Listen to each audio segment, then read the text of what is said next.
قاضی کے پاس گئے تھے، قاضی نے تمہارے پاس بھیجا ہے۔ اس نے کہا کہ میں تو اس مسئلے کو حل نہیں کر سکتا، جو مجھ سے ایک اور بھائی ہے مجھ سے بڑا، آپ اس کے پاس جائیں، وہ حل کرے گا۔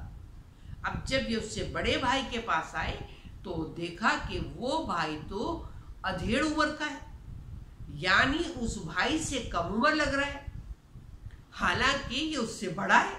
ان کو تعجب ہوا، لیکن اب اس نے بھی کہا یہ مسئلہ میں حل نہیں کر سکوں گا، آپ جو ہمارا سب سے بڑا بھائی ہے اس کے پاس جائیں۔ لہٰذا یہ لوگ اس کے پاس آ گئے، سب سے بڑے کے پاس۔ ابھی مسئلہ تو اپنا لائے تھے، لیکن اب یہ لوگ پریشان ہو گئے اس سب سے بڑے بھائی کو دیکھ کر، اس لیے کہ جب سب سے بڑے بھائی کے پاس آئے تو وہ تو تینوں میں سب سے زیادہ جوان لگ رہا تھا۔ حیران ہو گئے، کہا یہ بات بتائے کیا وجہ ہے کہ سب سے چھوٹا بھائی بوڑھا ہے، اس کے ادھیڑ عمر ہے، پھر آپ اتنے جوان ہیں؟ کہا جو سب سے چھوٹا بھائی ہے اس کی زوجہ، اس کی بیوی بہت اس کو پریشان کرتی ہے، ستاتی ہے، یعنی ایک خراب عورت ہے جس پر ہمارا بھائی صبر کرتا ہے، جس کی وجہ سے وہ بوڑھا لگتا ہے۔ جو دوسرا بھائی ہمارا ہے جو ادھیڑ عمر ہے، اس کی بیوی کبھی اسے خوش رکھتی ہے اور کبھی اسے پریشان کرتی ہے، اس وجہ سے ہمارا وہ بھائی ادھیڑ عمر ہے۔ اور جو میری بیوی ہے، میری بیوی مجھے ہمیشہ خوش رکھتی ہے، مجھے بالکل پریشان نہیں کرتی، اس وجہ سے میں جوان نظر آتا ہوں۔ اب انہوں نے اپنا مسئلہ بتایا کہ ہمارا مسئلہ یہ ہے کہ ہمارا باپ یہ جائیداد چھوڑ کے گیا ہے، اور اس نے کہا یہ کسی ایک کی ہے، تم میں سے ایک کی ہے، تم یہ جاننا چاہتے کس ایک کی ہے؟ قاضی نے ہمیں آپ کے پاس بھیجا ہے، اس کے بعد قاضی فیصلہ کرے گا۔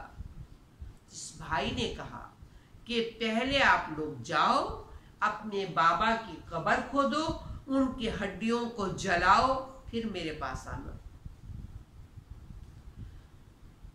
تو جو نیک عورت کا فرزند تھا اس نے تلوار اٹھائی، جو خراب عورت کے فرزند تھے انہوں نے اپنے ہاتھ میں کدالیں اٹھائیں، اور یہ تینوں اپنے باپ کی قبر پر آ گئے، چونکہ تینوں کا باپ ایک ہی ہے، مائیں جدا ہے۔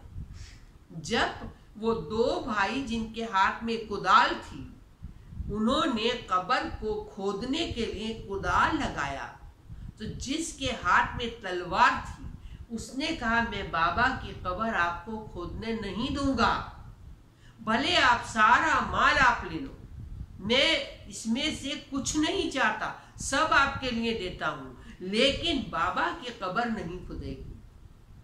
مسئلہ آ گیا واپس اس شخص کے پاس، اس نے فیصلہ کیا کہ جو ایک فرزند ہے وہ یہی ہے جو شخص کا فرزند ہے، یہ وصیت اسی لڑکے کے لیے ہے، اسی بیٹے کے لیے ہے، آپ کے لیے نہیں ہے، یہ مال اسی کو جائے گا۔ آپ دیکھیں جو ماں اگر نیک ہے تو اولاد کتنے نیک اثرات کو قبول کرے گی۔ لہذا شادی کے لیے انتخاب میں بہت توجہ رہنی چاہیے، یہ ایک عبادت ہے، اس کا بہت عظیم مقصد ہے، اس مقصد کو پورا کرنے کے لیے شادی کی جائے، لہذا انتخاب میں بہت محتاط رہنا چاہیے۔ جناب امیر کو وصیت کی، کہا پیغمبر نے آپ کا مفہوم دیکھیں، آج کتنے لوگ ہیں جو شادی کے لیے پریشان ہیں، اچھے رشتے نہیں مل رہے، وہ رشتے نہیں مل رہے جہاں چاہتے رشتہ کرنا۔ پیغمبر نے بتایا، جناب امیر کو بتایا، کون سا عمل بتایا؟ پیغمبر کا مفہوم، سورہ یاسین کی تلاوت کیا کرو۔ سورہ یاسین کی تلاوت جو ہے کیا رزلٹ دے گی؟ جو کنوارا ہوگا اس کی شادی ہو جائے۔ کس نیت سے کی جائے؟ جس جگہ جیسا رشتہ آپ چاہتے ہیں کہ آپ کے گھر آئے وہ آپ اپنے ذہن میں رکھیں، اور ذہن میں رکھنے کے بعد سورہ یاسین کی تلاوت کریں۔ کتنی دفعہ کریں؟ یہ کوئی تعداد مقرر نہیں ہے، جب آپ چاہیں جتنی دفعہ چاہیں آپ کر سکتے ہیں، انشاءاللہ آپ کو وہی رشتہ ملے گا جس کی چاہت آپ رکھتے ہیں۔ سورہ یاسین اس کو پڑھنا، لیکن بہت سے لوگ کہیں گے ہم روز سورہ یاسین پڑھتے ہیں، ٹھیک ہے پڑھتے ہیں، لیکن جب خاص آپ کو شادی کے حوالے سے پڑھنا ہو تو یہ نیت رکھنا پڑے گی کہ آپ کس طرح کا رشتہ مثلا بیٹی کے لیے چاہ رہے ہیں یا کس طرح کا رشتہ بیٹے کے لیے چاہ رہے ہیں، اس کے بعد آپ کو یہ کامیابی ملے گی۔ آپ دیکھیں یہ کوئی معمولی بات نہیں ہے، مولا علی نے اس چیز کو پیش نظر رکھا ہے۔ جب شہزادی کے بعد آپ دوسری شادی کرنے کا ارادہ کر رہے تھے تو اپنے بھائی عقیل کے پاس گئے، کیا کہا؟ آپ زیادہ عرب کے قبیلوں کو لوگوں کو جانتے ہیں، میں چاہتا ہوں ایک جری بیٹا پیدا ہو۔ ابھی مولا علی سے جری، مولا علی کی شجاعت مثال کے طور پہ لوگ پیش کرتے ہیں، صاحب ذوالفقار ہیں، خیبر و خندق کے کارنامے ہیں مولا کے، لیکن جب جری بیٹا چاہیے تھا، جب بہادر بیٹا چاہیے تھا تو کہا مجھے بہادر بیٹا چاہیے، لہذا میں چاہتا ہوں کہ کسی بہادر خاندان کی لڑکی کا انتخاب کیجئے میرے لیے۔ تب جناب عقیل نے جناب ام البنین کو منتخب کیا۔ تو مولا کے گھر آپ جب تشریف لائیں دہلیز پہ بیٹھ گئیں، مولا کی دہلیز کو چوما، بچے آ گئے، حسنین آ گئے، زینب آئی، کلثوم آئی، اماں اندر تشریف لے آئے، کہا میں تمہاری کنیز بن کے آئی ہوں، اماں مت کہنا۔ یہ وفا تھی جناب ام البنین کی، اور وہ بہادری والا خاندان کہ عباس میں بہادری بھی آئی، ماں سے بھی آئی، اور وفا آئی کہ وفا کی انتہا ہو گئی، شہنشاہ وفا کہے، دنیا انہیں شہنشاہ وفا کہے، حسین انہیں اپنا قوت بازو کہے، اور جب عباس نہ رہے تو حسین کہے کہ حسین کی کمر ٹوٹ گئی، ایسا سہارا ہے عباس جب روز عاشور تھا تو رن میں جانے کی اجازت طلب کر رہے تھے، اور امام عالی مقام کہہ رہے تھے عباس تم میرے لشکر کے علمدار ہو۔ ایک مرتبہ دائیں جانب دیکھتے تھے، ایک مرتبہ بائیں جانب دیکھتے تھے، کہتے تھے مولا وہ لشکر کہاں ہے جس کا میں علمدار ہوں؟ عباس تمہیں کیسے اجازت دے دوں؟ ایک مرتبہ خیمے میں آ گئے عباس، دیکھا ننھی سکینہ ہے، الاتش کی صدائیں بلند ہیں، سکینہ کے ہونٹ خشک ہیں۔ ایک مرتبہ بچی کو گود میں اٹھا لیا، مشکیزہ لیا، کہا سکینہ تمہارے لیے پانی لے آؤں؟ جی چچا میں بہت پیاسی ہوں۔ بس بچی کو گود میں اٹھایا عباس نے، حسین کے پاس آ گئے، حسین سمجھ گئے کہ عباس نے سکینہ کو ذریعہ بنایا ہے۔ سکینہ کہہ رہی ہے بابا چچا ہمارے لیے پانی لینے جاتے ہیں۔ حسین کہتے ہیں سکینہ بہت پچھتاؤ گی، نہ پانی آئے گا نہ منہ آئیں گے سکینہ۔ ایک مرتبہ یہی اجازت سمجھی عباس نے اور رن کے لیے گئے ہیں۔ کس شان سے گئے ہیں عباس؟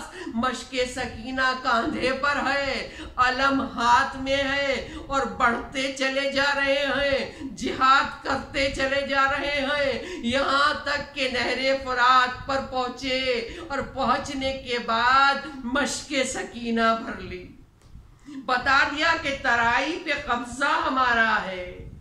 اور جب مشق سکینہ بھر لی، ایک مرتبہ کاندھے پہ رکھی، ہاتھ میں علم لیا۔ اب عباس یہ چاہتے ہیں کہ جلد از جلد پانی حسین کے بچوں تک پہنچ جائے۔ صدائے الاتش جو اٹھ رہی ہے، ارے وہ معصوم بچے جن کے ہاتھوں میں کوزے ہیں، جو پیاسے ہیں، وہ سیراب ہو جائیں۔